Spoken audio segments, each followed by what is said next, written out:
ผู้เฒ่าเพิ่นเลยบอกว่าอันว่าบุญนี่บ่มีไผสิปันแจกบ่ฮ้อนแฮเคิงได้คือไม้พากางคือจังคนเฮากินข้าวเฮากินเฮาก็อิ่มมันบ่ไปอิ่มท้องเขานั่นผู้บ่กินได้แล้วผู้ใดก็แบ่งบุญให้กันได้เดี๋ยวเนี้บ่ได้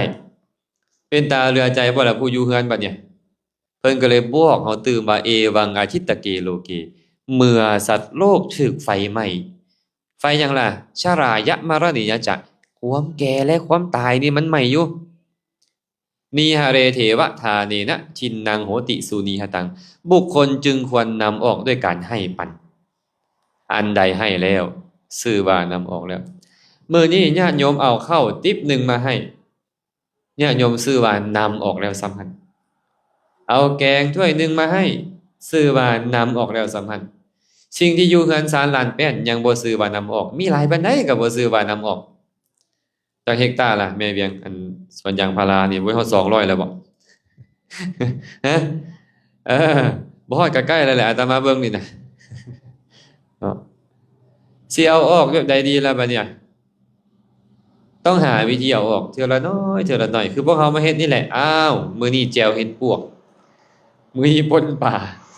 มื้อนี้ตำแจ่วหัวหอมแจ่วบักเล่นอันนี้แหละชื่อว่าเฮากำลังขนออกขนออกเนาะเฮากำลังขนออกอยู่ได้เป็นหยังจึงบอกว่าเฮาขนออกล่ะเพราะว่ามันมาอยู่นำใจเฮาพี่ บุญนี่เป็นสภาพที่เกิดขึ้นในใจของพวกเรา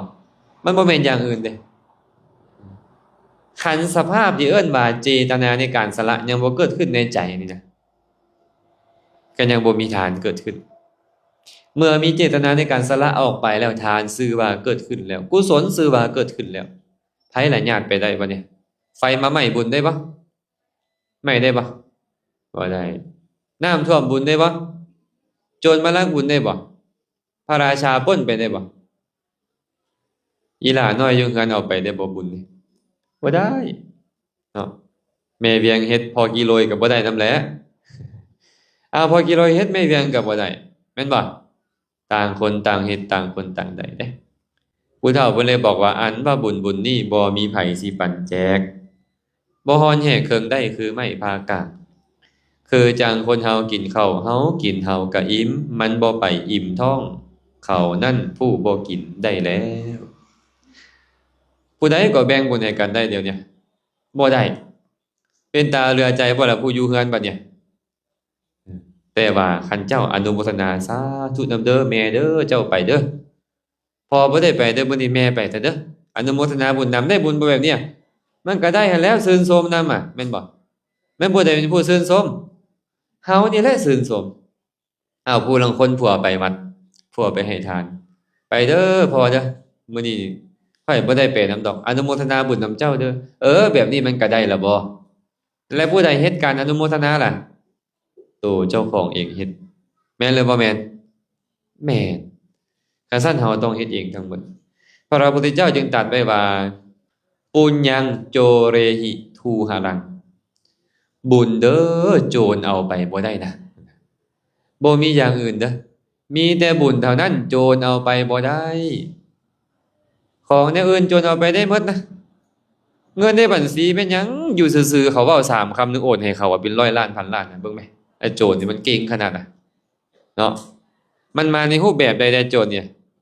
มาในรูปแบบคนสนิทมาในรูปแบบมิตรสหาย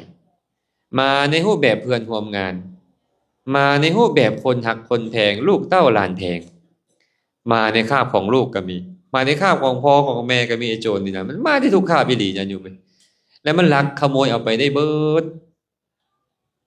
มีอย่างเดียวที่มันเอาไปบ่ได้จากเขาคือบุญ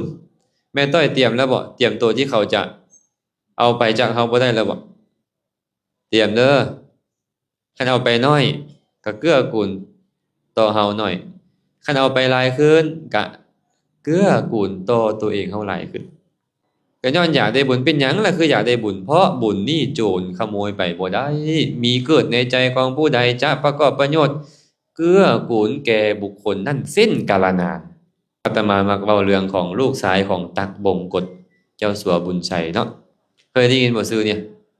ดารานักแสดงไทยหมอน้อยๆลูกชายเราเกิดมาปุ๊บเราเซ็นเซ็กให้เลย50ล้านบาทไอ้พวกเฮาหาจนสิฮอดมื้อไปเข้าโรงแล้วก็ยังบ่เห็นอยู่อัน50ล้านบาทนี่บ่แต่หมู่เราว่าเกิดมาปั๊บรวยเลยแม่นหยังคือเป็นได้ขนาดนั้นแม่วฮะเราไปรับจ้างใส่มาอันเท่าน้อยๆอันนั้นน่ะไปซื้อเลขไว้แล้วบ่บ่แม่นปุญปุญญังที่เฮาว่านี่นะพระพุทธเจ้าได้บอกปุญญานิปะระโลกัสสมิงปฏิฏฐาโหนติปานินังบุญเท่านั้นเด้อจะเป็นที่พึ่งของหมู่สัตว์ในโลกหน้าปัจจุบันนี้เขาอาจจะมีพ่อมีแม่เป็นที่พึ่งมีลูกมีเต้าเป็นที่พึ่งมีสามีภรรยาเป็นที่พึ่งมีมิตรสหายเป็นที่พึ่งแต่หลังจากลาโลกนี้ไปแล้วบ่มีเลยผู้ใดจะเป็นที่พึ่งของพวกเขานอกจากบุญกุศลที่พวกเขาเฮ็ดไว้บ่มี